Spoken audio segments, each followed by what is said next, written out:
Hai hai hai hai hello hello tutungina kazina hon paisan dek chianga nek ding dei saktaga not chat sakte en nai nei di no leng na ji teun hi chan not chat jel kalamena jinei nailo tangwal te bangle nungak ten hi chikopa hon duat ding kon de sakai atop tan ne no kazin hi hon jin hiat san de chiangina fried rice bang one side non not chat gi ya tutungina ya muri chite bangle on not siata ne ka nek de mai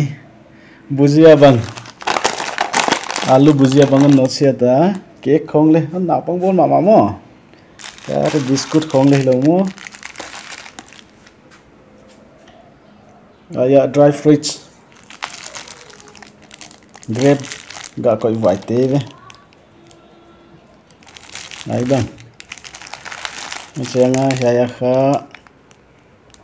dry fruit che ka the te bang hi khwaljin de chamba len posak gi ge ya patu amma ma alim so mai hi hai te hi fruit sunga ki koi lo te ya tuna fruit sunga ki koi te vain de fruit sunga ki koi te vanilla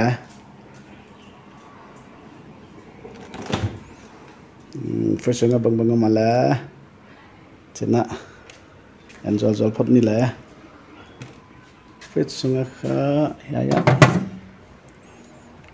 thei tui bang koi khala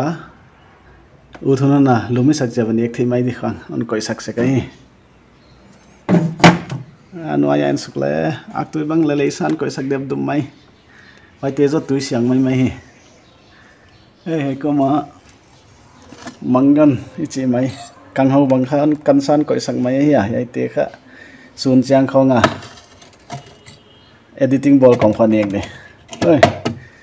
akhum lam ne khoi lo chen ya kha tang khate khong bang siala khat khonga olo nek din khan not sia da hi ya le tang khate mai le kilom ma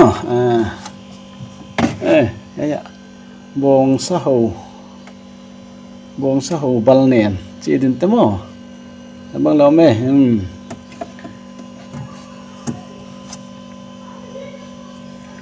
Dimapur lamizin chianga kha lampi khonga kha yete loi kha tampi pena zuak sak dan bong sa ho chi khong kha aya bang male siane thei di copy he me di le na chete vele ya isko de chi kha bang le no cha dan he kim thap mai ve ne kong khak lam bang male thei tu bang le thei tu le chi bang le me atunga bangam le pul le hun khop ta kam le mo he ya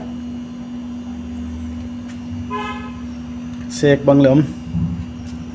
atunga bangam le malta keu le mo malta malta sa malta koi keu kha ken frisunga koi maidan hi dan ka hi chu hela ya ki tun pen zo genda mai ni thei siam te thei dina koi mai ni aidan khong khan not chat gi ge hi mai ve hai chibang ji fel nei kha ki hampa thoi mama ji fel nei te teng tengina thei siam mai dua fel no nei te lan thei siam sem dua hoilo na zile tani nailo nungak te la nungak fel nei khaleu chen he chi mai da ne ken khai ai khong ai cha kha sun changa editing khong bol zel wai koma kha hi ai te khong ne kom zel thei di chi dan kai chu dei sang na liane ake atop tan ne so ki pa wai mama mobile le ka youtube channel an enjela na share ana like a comment bangan pe jel ding kang tho mai ki pa ke bye bye